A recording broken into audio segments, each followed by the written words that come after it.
Napagpalang umaga po sa ating lahat at lalo-lalo sa ating Panginoon Kristo na pundasyon ng ating pananampalataya.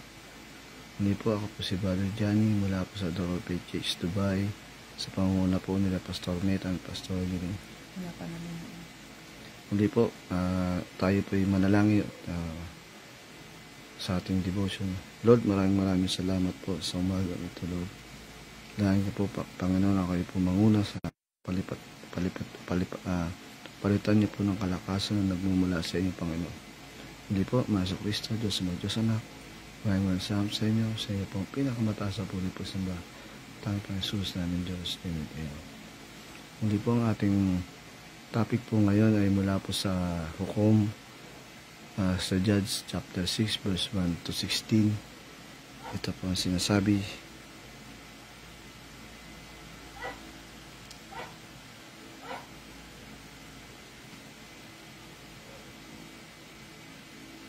at ginawa ng mga anak ni Israel ang masama sa paningin ng Panginoon. Binigay sila sa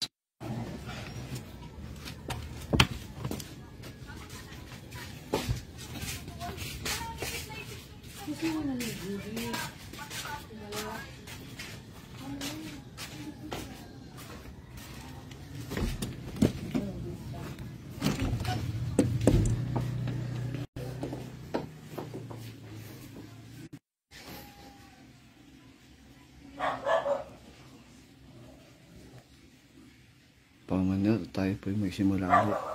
Isang mapagpalang umaga po sa ating lahat at lalo sa ating Panginoon Kristo na pundasyon ng ating pananampalataya.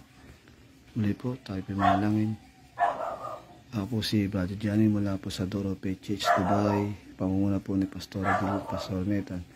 Muli po, tayo po manalangin. Lord, maraming salamat po sa umagang ito, Panginoon. Maraming po kayo po manguna, Panginoon, sa aking morning devotion, Panginoon. Maraming po kayo po may taas po mapapuri po, Panginoon. Hindi po ako, Panginoon. Muli po, Maso Kristo, Diyos Ama, Diyos Anak. Maraming salamat sa inyo. Sa inyo po pinakamataas na puri po sa basa ng Jesus ng Diyos. Amen. Muli po, tayo po magsimula. Ang topic po natin ngayon sa Judges chapter 6 verse 1 to 16. Ito po ang sinasabi: at ginawa ng mga anak ni Israel yaong masama sa paningin ng Panginoon. Binigay sila sa Panginoon sa kamay ng Madyan na 7 taon. Verse 2, at ang kamay ng Madyan ay nanaig laban sa Israel. At dahil sa Madyan ay gumawa ang mga anak ni Israel na mga putang na nga sa bundok at ng mga yumig at ng mga dakong matibay. Verse 3, at ganito ang nangyari. Noong ang Israel ay nakapaghasik na magsiahon ang mga Madyanita at ang mga Amalekita at ang mga anak na silangan. Sila'y nagsiahon laban sa kanila. Verse 4, at sila'y humantong laban sa kanila at kanilang sinira ang bunga ng lupa hanggang sa sila'y dumating sa Gaza. At wala silang iniwang anumang sa Israel, maging tupa o baka man o asno man. Verse 5, sapagkat sila'y nagsiahon, dala nila ang kanilang kawan at ang kanilang mga tolda.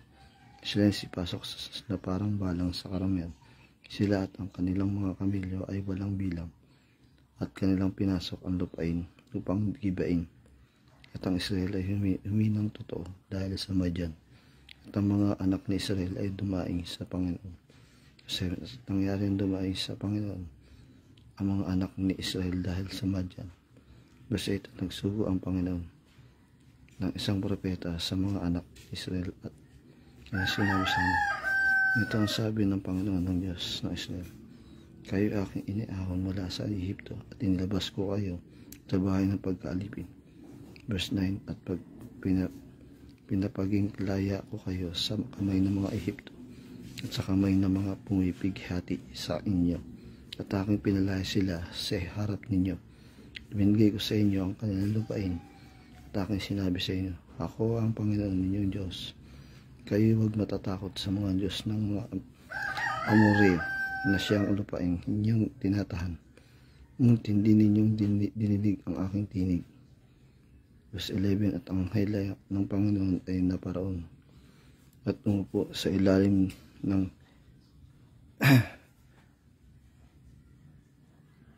ng Ensina na nasa Opra na kay Joas na Abisirita at ang kanyang anak na si Gideon ay pumapalo ng trigo sa ubasan upang itago ang mga Midianita. Verse 12, at pinakita ng anghel ng Panginoon sa kanya. Sinabi sa kanya, Panginoon, tuma sa inyo, ikaw lalaking makapangyarihan na itapang. Verse 13, sinabi ni Gideon sa kanya, O Panginoon ko, kung ang Panginoon ay suma sa amin, bakit ang lahat ng ito ay sumapit sa amin? At saan naroon ang lahat ng kababalaghang gaba na sinaysay sa amin ng aming mga magulang na sinabi, hindi ba tayo iniahon ng Panginoon? Nasa ngunit ngayon, iniwalayan kami ng Panginoon. Binigay kami sa kamay ng Madian. At tinitigan siya ng Panginoon. Sinabi, yumaong ka, kalakasan mong ito, iligtas mo ang Israel sa kamay ng Madian. Hindi ba kita sinugo? Sinabi niya sa kanya, O Panginoon, paano ililigtas ko ang Israel? Narito ang aking angkan ay siyang pinakaduka na nasisat ako ang pinakamaliit sa bayan ng aking ama. Sinabi ng Panginoon sa kanya, walang pagsalong ako isa sa iyo, sa iyong sasaktan ng mga Midianita na parang isang lalaki.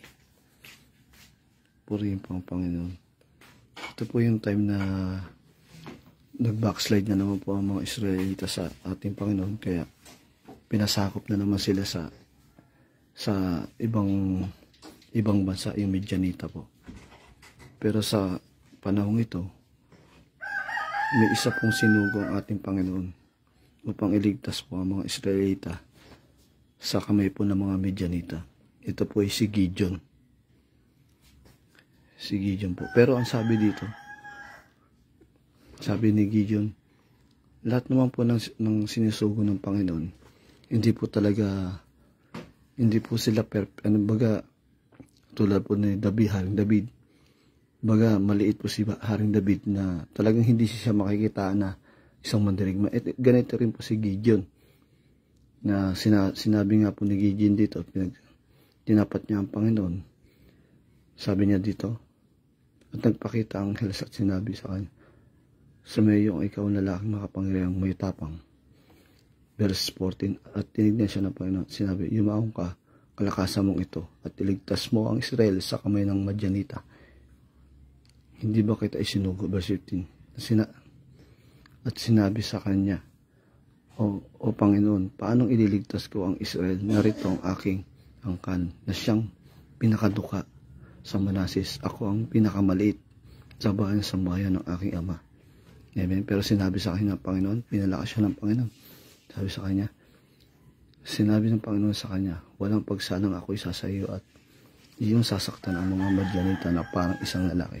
Mas maganda po dito sa sa magandang salin po Pasensya na po, medyo malat po. Hindi po, ano po yung boses ko. Dahil may ubot-sipon din po ako Pero salamat sa Panginoon na binigyan niya po tayo ng pribilehyo makapagsalita kahit sa kabila ng ating nararamdamang pisikal.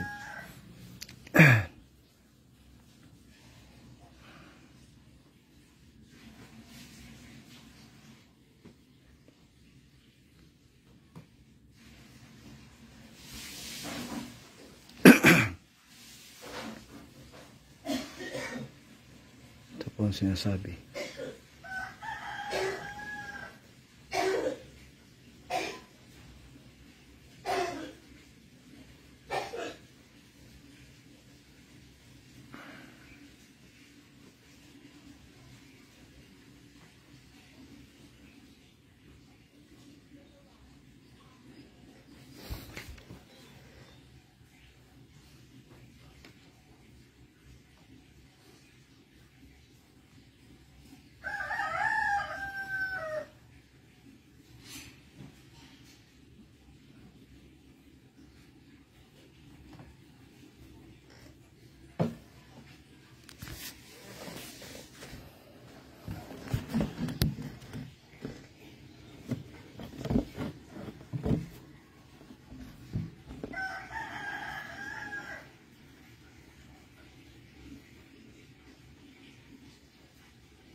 Ano nga dito? Ay, sana pa.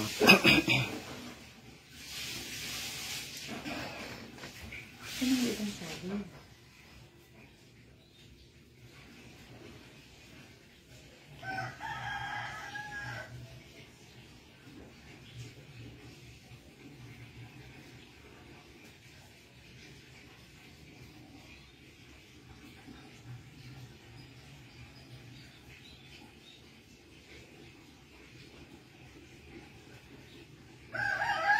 Ito po, maganda pong sinabi dito sa ito, sumagot si Gideon. Pero paano ko po, ito po sa ang salita ng Diyos. Sumagot si Gideon, pero paano ko po ililigtas ang Israel? Ang pamilya po namin ang pinakamahina sa lahi ni Manasseh. At ako po naman po ang pinakamaabas sa pamilya namin. Ito, sumagot ang Panginoon. Tutulungan kita sa lilipunin mo ang mga Midianita na parang makikipaglaban ka lang sa isang tao. Amen po. Ganun po pinalakas ng Panginoon ang kalooban po niya, ang kalooban po ni Gideon. Kasi mababa nga po ang tingin ni Gideon sa kanyang sarili. Kaya sabi na Panginoon, palalakasin kita. Palalakasin kita. Samantarang yung kalaban nilang Midianita ay hindi po isang tao, milyong po ito. Hindi literal na sinabi ito kung ilang katao po yung Midianita, pero marami po ito. Pero sabi ng Panginoon, parang isang tao lang yung kalaban niya. Ibig sabihin, si Gideon lang yung makikipaglaban. Ito po yung sa panahon po natin, napanood na po natin to sa palabas eh. Nakalimutan ko lang po yung Gideon na to eh. Siya po yung isang mandirigma na naglipo ng maraming lalaki at inilaban niya po sa maraming grupo. Yung basta nakalimutan, 300 yata yun. Pero sa gano'n, napalabas na po rin po sa sinito. Pero hindi literal na sinabi si Gideon to. Ayun po, bilang isang lingkod po ng Panginoon, yung sinasabi dito, dapat po, kung ano man yung katayuan natin, huwag natin titignan yung katayuan natin. Kasi minsan, yun ang nagpapahina sa atin. Pag tinignan po yung katayuan po natin bilang isang Kristiyano. Pero ang Panginoon po, minsan po lagi nagpapalakas sa atin. Sabi nga, walang imposible sa Panginoon. Kung imposible sa tao, posible sa Panginoon. Yan po ba? Ito nga po yung may anim po na katangian na inihanda po ako dito. Na pag-pray nyo pa na reset ko pong maigi. Kasi talagang masakit po yung lalamunan ko. Ito po. God used touch times to get our attention. Ayun sabi ng Panginoon, God used times to get our attention. Yung touch, ibig sabihin kalakasan. Yung katigasan natin, kalakasan bilang isang tao. Yun, gagamitin tayo ng Panginoon upang gamitin tayo sa katatagan. Yung touch po kasi ibig sabihin ng katigasan. Maraming ibang salin lain. Katigasan, kalakasan. To get our attention. Ibig sabihin, upang maging tayo, alerto. Maging, tawag dito, ibigyan tayo ng Panginoon ng katatagan, kalakasan, magmumula sa Kanya upang maging attention tayo. Amen? Amen po. Sabi nga po sa Judges chapter 1 verse 1 to 6, sabi dito, as we upon, sa Tagalog na lang po, para maintindihan po natin. Verse 1 to 6, muling gumawa ang kasamaan ang Israelita sa paningin ng Panginoon, kaya ipinasakop sila ng Panginoon sa mga Midianita sa loob ng 7 taon. Napakalupit ng mga Midianito, kaya napilitan ang Israelita na magtago sa bundok ng mga Giba at sa iba pang tagong lugar. Tuwing magtatanim ang mga Israelita, nilulusob sila ng mga Midianita, Amalekita at isa pang mga tao sa silangan. Verse 4, nagkampo sila sa lugar ng mga Israelita, sinira ang mga pananim nito hanggang sa Gaza. Kinuha nila ang lahat ng mga tupa, baka at snow. Wala silang itinira para sa mga Israelita. Sumalakay sila, nadala ang mga kanilang tolda, mga hayop na parang kasing dami ng mga balang. Hindi sila mabilang pati ang kanilang mga kamilyo. Winasak nila ang lugar ng mga Israelita. Amen. Purihin po ang Panginoon. Talagang sinira po ng mga Midianita yung kabuhayan ng mga Israelita at pinalaya sila. Kaya ganun na lang po yung kahinaang naramdaman ng mga Israelita. Nanliit sila sa sarili nila kasi wala silang nagawa. Sinakop sila. Ayan po ba? Parang nangyari po uli yung pananakop sa kanilang Ehipto. Na naulit uli kasi nga sa verse 1 sinabi, muling gumawa sila ng kasamaan. Ayan po. Nag-backslide na naman sila. Kaya nakatikim na naman sila ng pagpalo ng Panginoon. Pero may bawi naman po yun eh.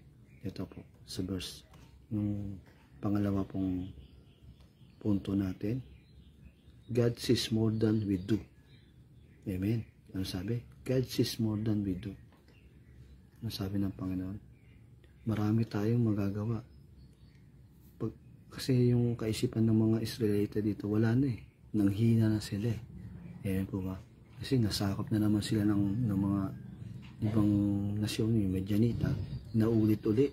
Kasi nga po, gumawa silang kasamaan. Tapos, yung sinakop sila ng Midianita, nawalan naman sila ng kalakasan. Nanghina na naman sila na parang alipin na naman ang tingin nila sa sarili nila. Ayan po.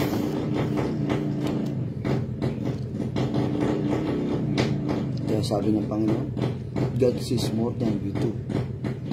Sabi ng Panginoon, mas marami akong magagawa. Sabi ng Panginoon, papakita ko sa inyo ang aking magagawa. Sabi ng mas marami siyang magagawa ang aking Panginoon. Ito nga po sinabi sa 7, sa Bukom po, chapter 7 to 12. Kasahin ko na lang po. Nang tumawag sila sa Panginoon, tumawag ulit ang mga Israelita sa Panginoon kasi humingi na naman sila ng tulong. Kasi nga nakaramdam na naman sila ng ayun, alam na natin, pananakot ng ibang bansa. Kaya humingi na naman sila ng tulong. Nang tumawag sila sa Panginoon, pinagdan sila ng Panginoon ng isang propeta na nagsabi sa amin, ito ang sinasabi ng Panginoon sa inyo. Nilabas ko kayo sa Egypto na kung saan pinalipin kayo. Yes, na iligtas ko kayo sa Egypto, sa lahat ng tumapi sa inyo. Pinagpatampay ko kayo sa kanila at ibigay ko sa inyo ang kanilang mga lupay. Verse 10, sinabi ko sa inyo, ako ang Panginoon na inyong Diyos at hindi inyo dapat sambahin ang Diyos ng mga Amoreo kung saan kayo nakatira ngayon. Pero hindi kayo nakinig sa akin. Okay? Tapos dumating ang inyong Panginoon sa Opra, napo sila sa ilalim ng puno sa Terebento, pag-aari ng Diyos na mula sa angkan niyo.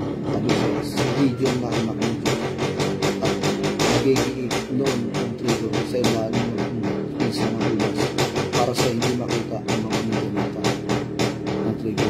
Yung araw na po niyan, si Gideon ay nag-ano nga po ng trigo. Verse 12, at nagpakita sa kanya ang kailang Panginoon, sinabi, ikaw, magiging na sundalo ang Panginoon sa mga sarili. Ayun po, nagkaroon na naman sila ng kumpiyansa. Kasi pinagbalaan na po sila ng Panginoon dito. Sabi po ng Panginoon dito, masahin po natin, pinagdala sila ng Panginoon ng isang propeta na nagsabi sa kanila, ito ang sinasabi ko sa Panginoon ng inyong Diyos. Inilabas ko kayo sa Egypto na kung saan inililipin ko kayo, kasi na ibiligtas ko kayo sa Egyptio, sa lahat ng umapi sa inyo. Pinagtagubuhan ko kayo sa kanila at ibigay ko sa inyo ang kanilang lupain.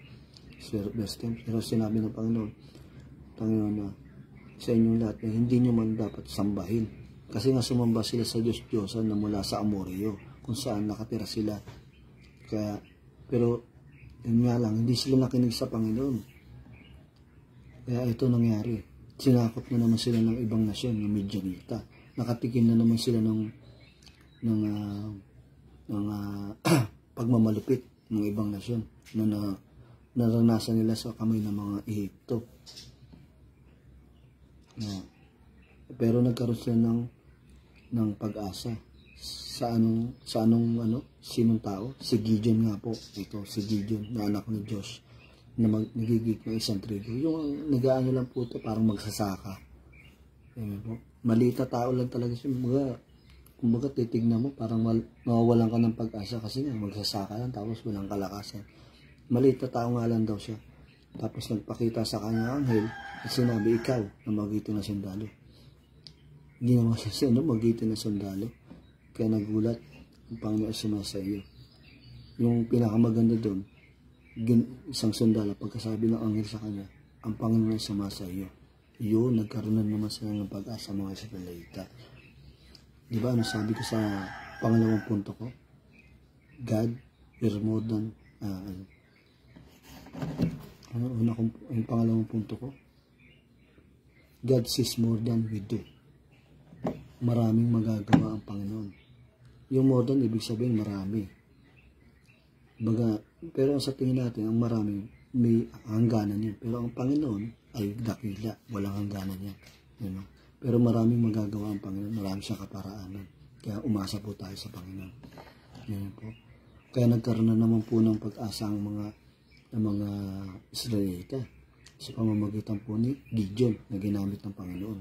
Kasi nga nakaramdam na naman sila ng pagmamalupit ng ibang nasyon na naranasan nila sa Ehipto. Kasi nga sumamba na naman sila sa sinabi dito, sumamba na naman sila sa Diyos na mula sa Amoreo na yung lugar nga nila. Yan po. Yung pangatlong punto ko po, ito po ang sinasabi. God confirms His priorities with His presence. Amen. Papakita ng Panginoon kung ano yung priority niya. Papakita ng Panginoon sa inyo kung ano yung priority niya. Ano yung priority ng Panginoon? Kayo. Na aking mga anak. Pero yung mga Israelita nga ay talagang matitigas yung ulo. Makikita po natin sa Hukom chapter 13 verse 24. Ito ang sinasabi. Sa Tagalog po ulit. Sa Judge po. Hukom chapter 13 verse 13 to 24. Sumagot si Gideon, kung sumasa amin ang Panginoon. Sumagot si Gideon, kung sumasa amin nga ang Panginoon, bakit ganito ang kalagayan namin? Bakit hindi na siya gumagawa ng mga himala? Kaya nang ginawa niya nung inilabas na kami sa Ehipto. Ang aming mga ninuno ayon na rin sa mga kwento nila sa amin. At ngayon, pinabayaan na kami ng Panginoon at pinaubaya sa mga Midianita. Amen. Tapos sinabi ng Panginoon kay Gideon, humayo ka, gamitin ang mong buong lakas mo sa pagligtas sa mga Israelita mula sa mga Midianita. Ako ang magsusugo sa iyo. Amen.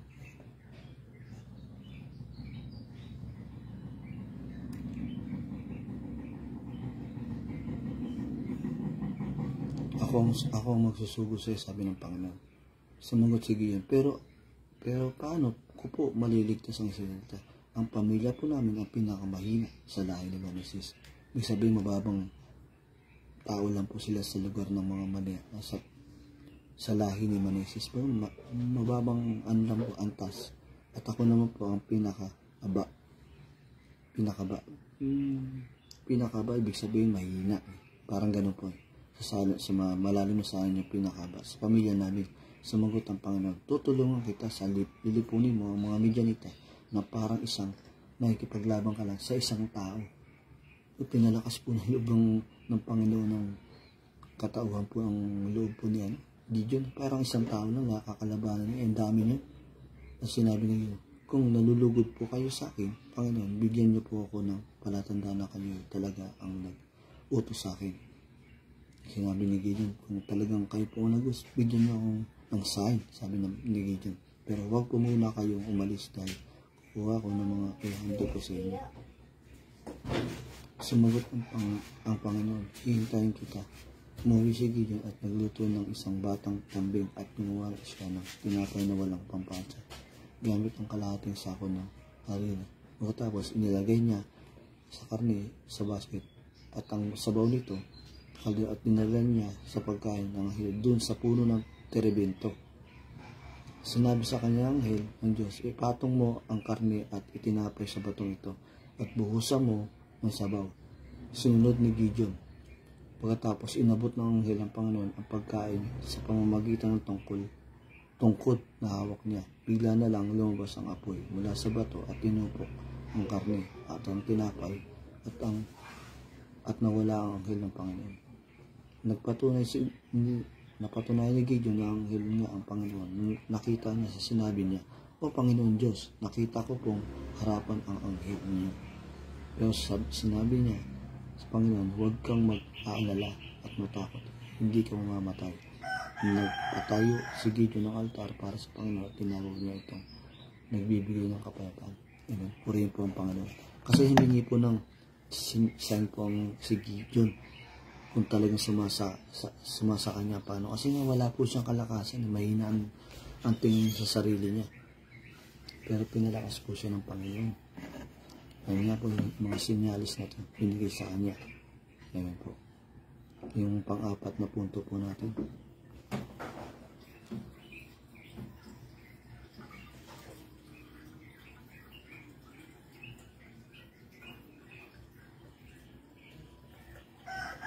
Ito po.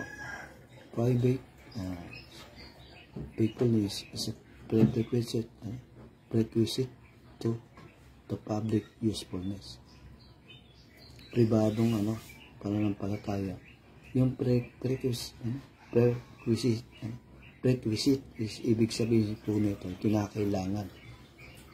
Kung kinakailangan, kinausap nga po si Gideon ng ating Panginoon sa isang lugar na sila lang po para para maging maayos yung pag-uusap nila na walang nakakita. Ganun din po yung nangyari kay Moses na nakipag-usap din kay Moses ng Panginoon yung sila lang po dalawa. Ganun din po yung nangyari dito. Basahin po natin sa 25:32.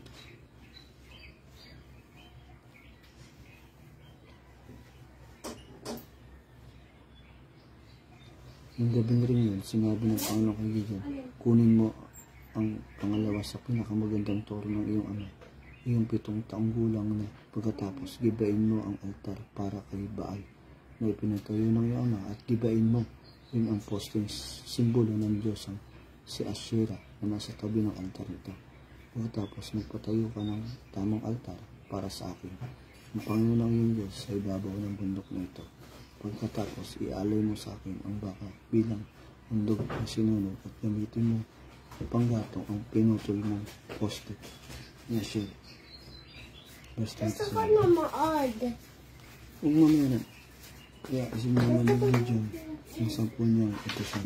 Ginawa niya ang inuutos sa kanya ng Panginoon. Pero ginawa niya ito ng gabi dahil natatakot siya sa pamilya niya at sa kanyang mga kababayan.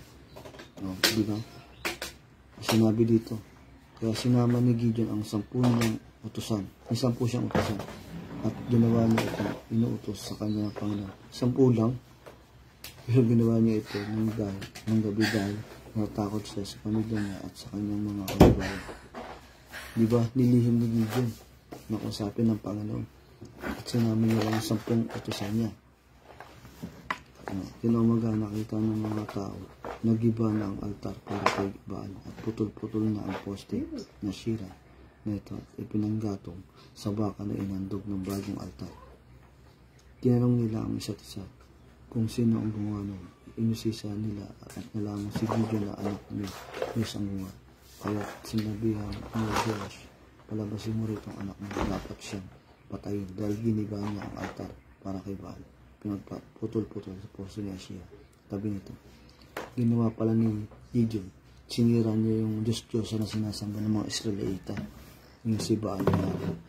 Kaya nagalit sa kanya yung mga Israelita na napapatayin siya sa mga Diyos, sa mga taong galit sa nakapagsahan.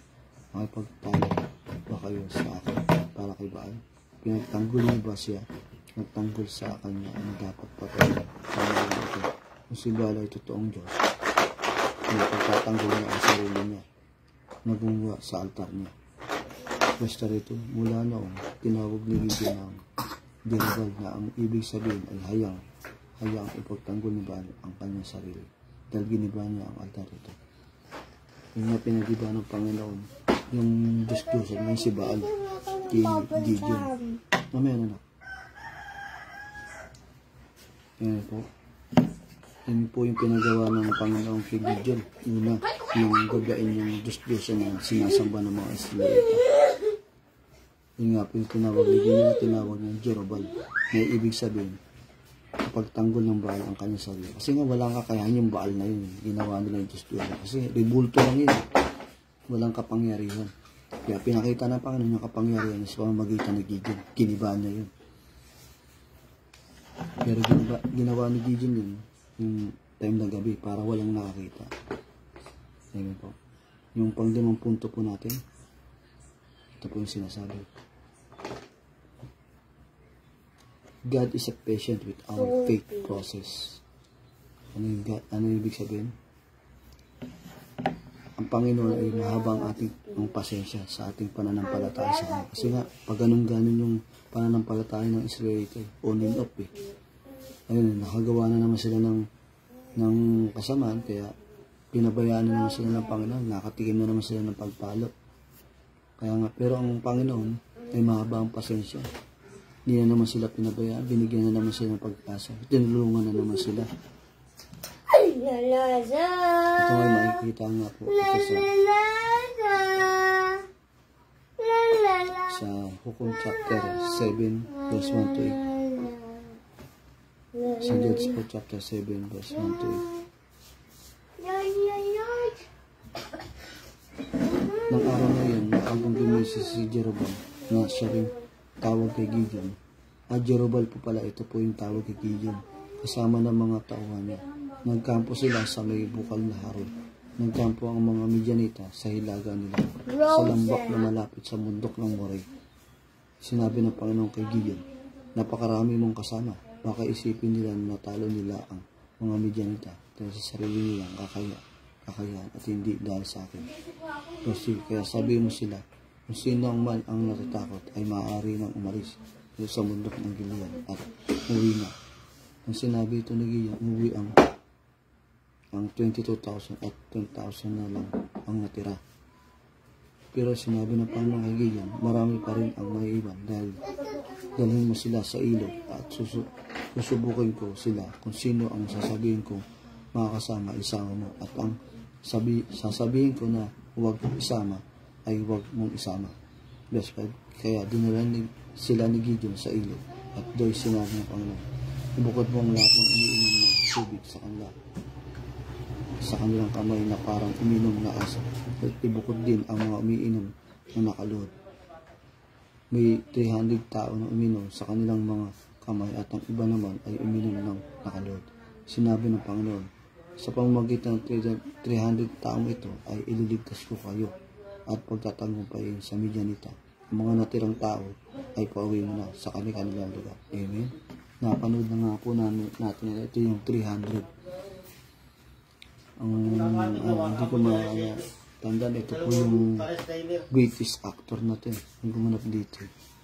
Kaya lang hindi Gideon yung title niya. Ayan po. No, 300 sa magmula po sa ilang katao po yung unang sundalong sinama niya, 22,000 at na uwi na lang sa 10,000. Pero sinabi ng Panginoon, 300 na lang yung isama mo. Kasi nga po, sinubukan ng Panginoon. Yung sinabi niya dito, ibukod mo ang lahat ng umiinom sa kanilang kamay na parang umiinom na aso at ibukod din ang umiinom ng nakaluhod. May 300 katao na umiinom ng kanilang mga kamay at ang iba naman ay umiinom ng nakaluhod. Yun, yung pinagbatayan ng Panginoon, yung umiinom ng nakaluhod. Yung parang sumasamba. Sinabi ng Panginoon, sa pamamagitan ng 300 ito ay ililigtas ko kayo sa pagtatagumpay sa mga Midian. 300 katao lang. Samantalang napakarami ng sundalo ng Midianita. Halos iba-ibang grupo yung nakaaway nila. Pero 300 katao lang sinama ni Gideon. No? Sabi ng Panginoon, pagtatagumpayin ba sa 300 katao sa mga kamay ng mga Midianita? Kaya yung iba nga pinauwi na ni Gideon. Yung pang-anim na punto po natin.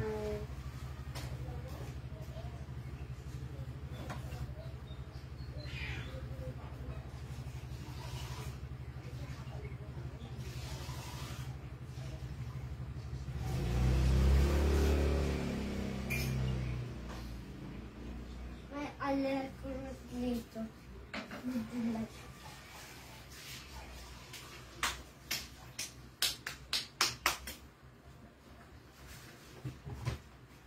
Ito. Success is determined by God's power, not ours. Amen. Sabi ng Panginoon dito, ang katagumpayan ay mula sa Panginoon at hindi sa ating kamay. Hindi tayo magtatagumpay talaga kung walang pagsama ng Panginoon. Huwag natin iasa yung victory sa pamamagitan natin kasi hindi natin kaya kung walang pagsama ng Panginoon. Sa verse 8 na po ito sa chapter 1. Chapter 7 verse 1 to 8. Ito nga po.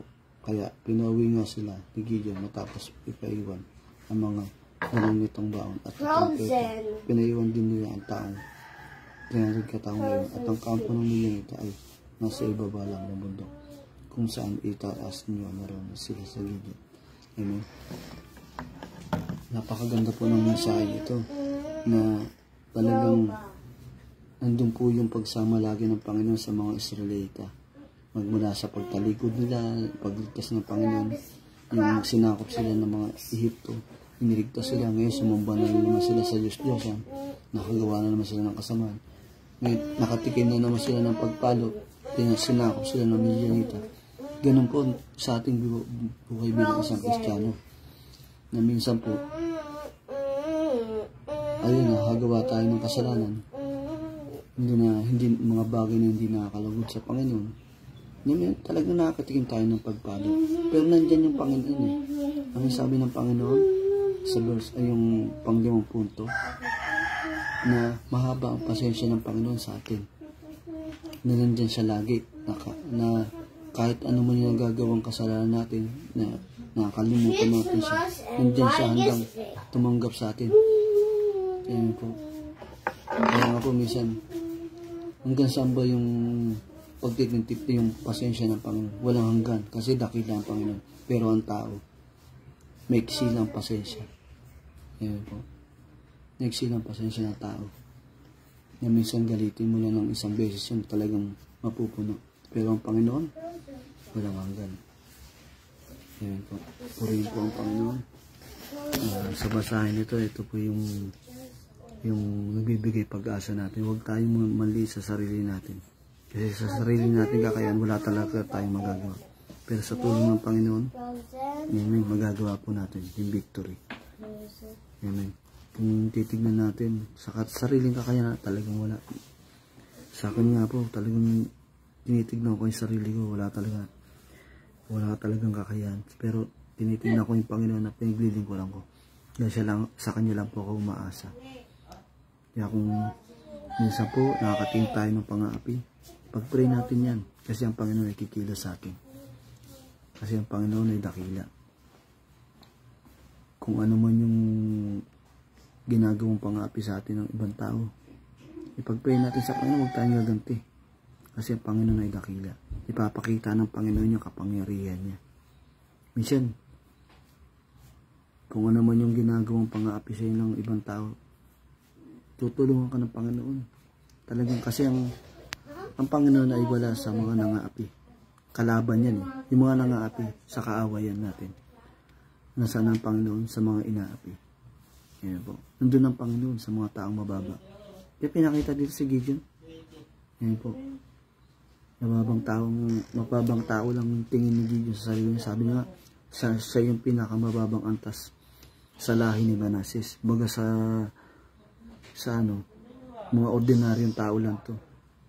Baga dito sa ating kasalukuyang panahon natin, meron mga mga alta syudad, yung mga sosyal. Ito mababang tao lang siguro, mahirap lang sila, kaya ganun yung tingin ni Gideon sa kanya, sa kanyang sarili at sa kanyang pamilya. Pero pinalakas siya ng Panginoon, binigyan siya ng pag-asa. Basta sabi niya, kasama mo ko. Kaya bilang Kristiyano, kasama natin ang Panginoon. Huwag tayo mawalan ng pag-asa. Kung sa sarili natin kakayan, nawalan tayo talaga ng pag-asa. Kasi baka, kung walang pagsama ng Panginoon, nakaranas tayo ng pagsubok, gano'n ang problema, wala, tatalo na tayo sa tulay. Wawakasan na natin yung buhay natin. Hindi. Laban, kasi kasama natin ang Panginoon. Di ba? Pinaano ng Panginoon dito na kasama natin Panginoon. Kaano mang pagsubok na dumarating sa atin, kasama natin ang Panginoon. Huwag tayo mawala ng pag-asa. In Joshua chapter 1 verse 1 to 8, verse 1, 8 to 9, pagbulay-bulayan natin ang salita ng Panginoon upang malaman natin kung ano man yung mga bagay na dapat natin gawin upang malagpasan natin yung pagsubok na nararanasan natin. Verse 9, huwag tayong mawala ng pag-asa. Lakasan natin loob at huwag tayong matatakot. Kasama natin ang ating Panginoon. Amen po. Purihin po ang ating Panginoon. Sa Diyos po ang kapurihan. Kaya huwag po tayong mawala ng pag-asa. Kung ano man yung naranasan nating sitwasyon na yun, idulog natin sa Panginoon. Dahil siya lang po talaga ang makakatulong sa atin. Pero hindi naman po literal na bababa ang Panginoon upang tulungan. Kasi hindi po mangyayari. Kasi tupok po tayo. Kasi banal lang Panginoon. Tayo po ay karnal lang kasalanan. Kaya hindi po pwedeng bababa ang Panginoon na literal na bibigay yung tulong. Hindi po. Yung unang panahon po yun. Pero ngayon hindi po. May gagamit yung ang Panginoon na tao upang tulungan tayo sa anumang yung problema na naranasan natin. Pero bilang isang Kristiyano, huwag naman po tayo maging wantamad. Huwag yung, ganun pala ang pagkapala ng pera. Hihigalan na lang ako. Matutulog na lang ako. I-steady na lang ako. Hindi naman po ganun. Bigyan na tayo ng wisdom. Kala mo nagmumula sa Panginoon. Nagagawa tayo ng bagay upang masolusyonan natin. Pero ang Panginoon ang mag-a-approve niyo kung talagang magagawa. Kumbaga, ang Panginoon tutulong upang mangyari yun. Ayan po. Hindi yung steady na lang tayo mag-aantay sa biyaya na po. Hindi po. Gagawa tayo ng plano sa biyaya ng Panginoon. Ayan po. Kaya huwag tayo mawala ng pag-asa. Sa Diyos po ang kapurihan. Idulog natin lahat ng bagay kung anumang problema o sitwasyon natin. Idulog natin sa Panginoon.